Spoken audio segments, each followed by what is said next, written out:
Exhausted but elated, we finally arrived at Machu Picchu after 4 days of hiking. The trek was 42 kilometers long, and the altitude ranged from 2,600 meters up to 4,215 meters. And although the trail was steep, really, it was the elevation that was the toughest part of the trail. Machu Picchu is currently believed to have been constructed by the Incan peoples around 1420. It was built as a royal getaway and spiritual site for the Incan elite. They occupied the area for about 100 years before it was abandoned, right around the time of the Spanish invasion. The city sat hidden in the Peruvian jungles for about 400 years. In 1911, it was made known to the world again by Hiram Bingham, a Yale professor that was documenting and charting Peru with several of his other associates. Hiram Bingham was focused on uncovering the Incan Trail and was also searching for the great Incan city another explorer had written about many years before. He was hoping to find the legendary El Dorado at the end of the trail.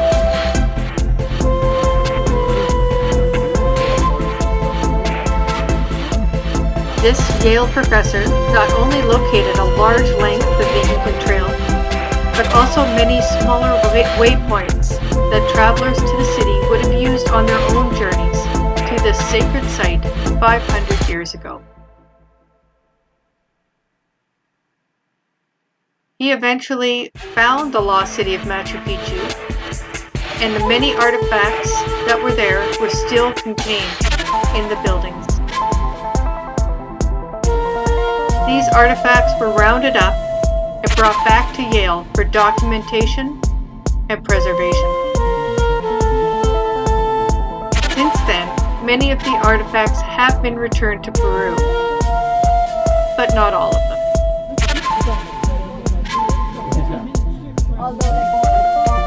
Hiram also sold his story to the then struggling National Geographic. The magazine featured his discovery in one of their editions.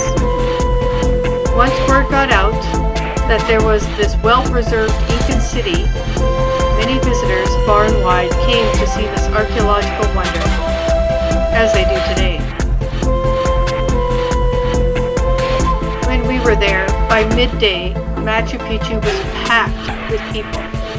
It was Disneyland packed with people. They drifted through the 32,592 hectares of land, on which stand about 200 buildings. One of the perks that came with the 4-day trek was we got to enter the site through the sun gate as the sun came up in the morning, and it illuminated the whole valley. We were also allowed to go into several areas that were off limits to the main groups that arrived by train.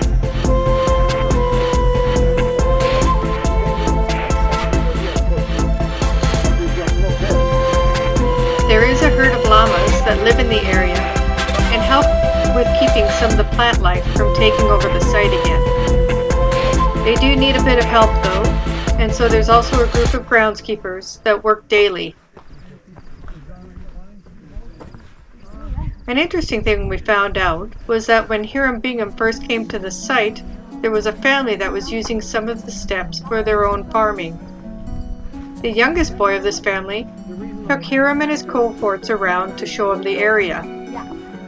The grandson of this boy works at Machu Picchu today, showing tourists around, which is kind of fitting, I think.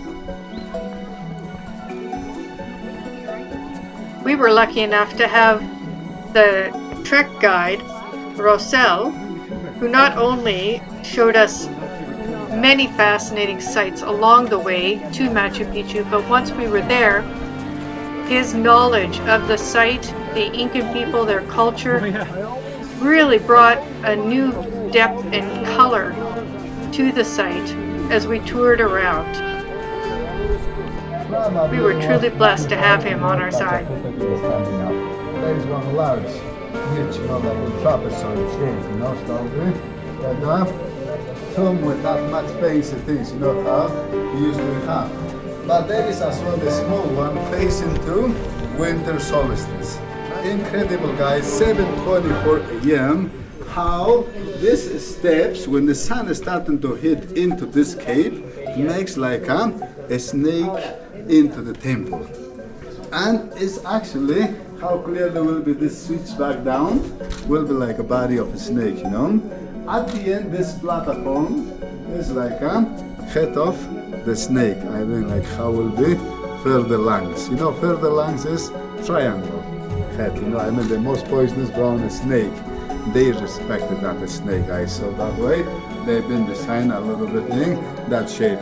Similar as Mayans, how they built Chichen Itza, winter solstice in Chichen Itza, when the sun hit, to the pyramid, that steps make as well a snake shape. At the end of that steps, you can see even the head of the snake eyes, yeah?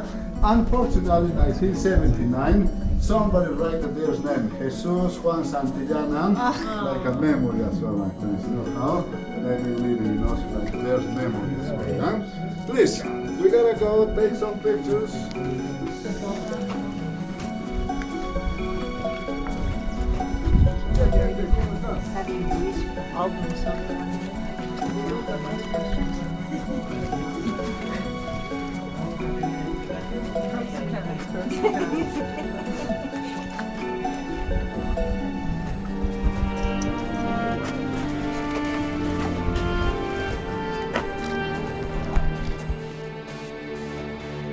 In the early 1900s, there was a version of the squatter's law that was on the books in Peru.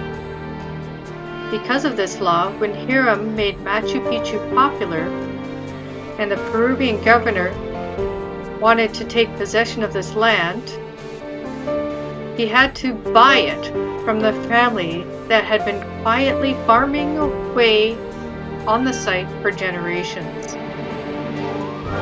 The government wanted to protect and monetize this site because they knew what potential it had. And sure enough, years later, it would become a World Heritage Site with UNESCO.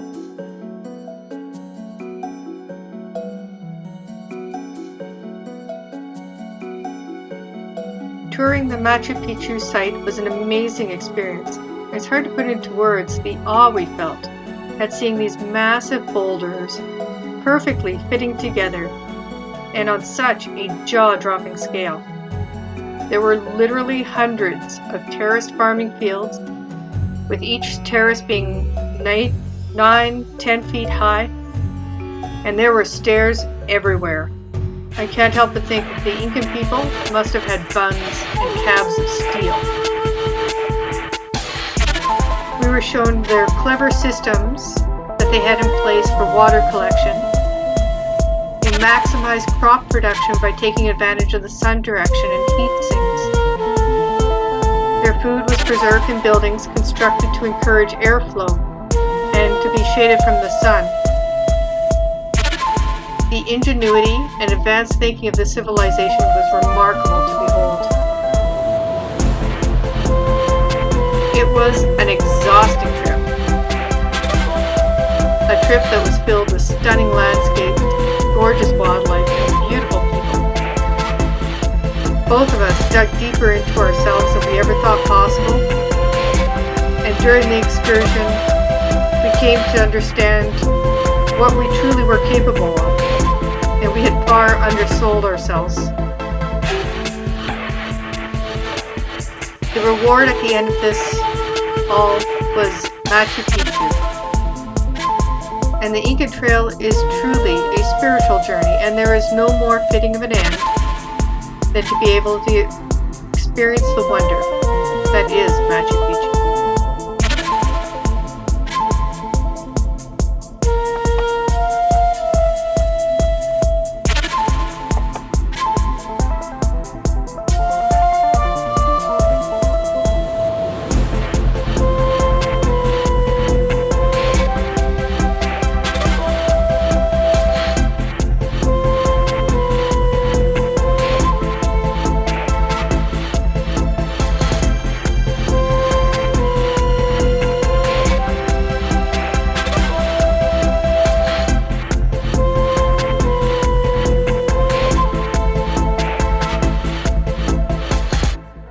the canopy of the forest. So you can see. I swear you can